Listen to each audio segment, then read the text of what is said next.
پیښو سره د مبارزې او چمتووالي ملي ادارې له لوري بېوزلو او پیښ ځپلو کورنیو سره 15.5 ټنه خوراکي توکي مرستې کیږي.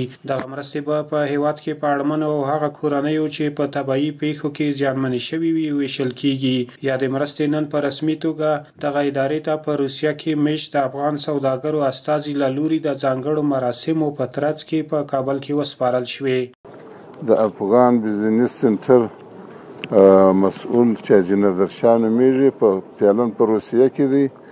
د افغانستان یو تاجر دی چې نماینده هم دا زموږ سره ولاړ دی. نو دی دلته د افغانستان د بېوزله او مظلوم ولس لپاره زموږ د لارې د حوادثو د لارې د مسکینانو سره کومک دلته اوس موږ ته راوړی دی چې ټوله 15 ټنه مواد دي. په دغه بشري مرستو کې 1500 بورۍ اوړه، 200 بورۍ وریجې او 3 ټنه مایع غوړي شتون لري چې په کابل کې د ملي پراختیا په ګودامونو کې پیښو سره د مبارزې او چمتووالي ملي ادارې ته وسپارل شول. 1500 پارسله 50 کیلویي وړي دي او 300 پارسله 25 کیلویي وریجې دي. 600 بوتله 15 لیټرې غوړي دي. دا دلته زموږ د لارې د مسکینانو سره کومک کړی دی. نو موږ خیر مقدم ورته وایو او خدای پاک دې اجر ورکړي او د نورو تجارانو څخه هم دغه خواهش دی چې د مسکینانو سره کومک وکړي.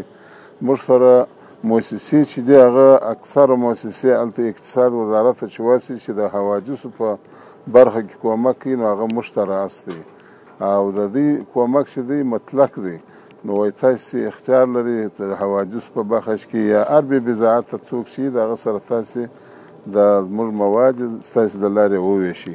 افغان بزنس سنټر رئیس په مسکو کې حاجي صاحب نادر شاه د دې در مخه هم د خپلو افغان ولس سره مرسته کړې ده چې وزارت حوادث ته موږ سپارلې ده او دا واري بیا چې 15.5 ټنه خوراکي مواد موږ د حوادث وزارت ته وسپارله. نور د حوادث وزارت ته مو دا اختیار ورکړی دی چې هر چاته دې مناسب ګڼي هغو ته دا مرستې ورسوي او په راتلونکي کې انشاءالله حاجي صاحب د دې در مخه هم د مهاجرینو سره په وار باندې 40 ټنه د 2 تیارو مرسته کړې ده او د هغه در مخه یې د دوا مرسته ورسره کړې ده او دا یې درېیم ځل دی چې د حوادث وزارت سره د خپل ولس سره مرسته کوي او په راتلونکي کې به همدا مرستې انشاءالله ادامه ولري.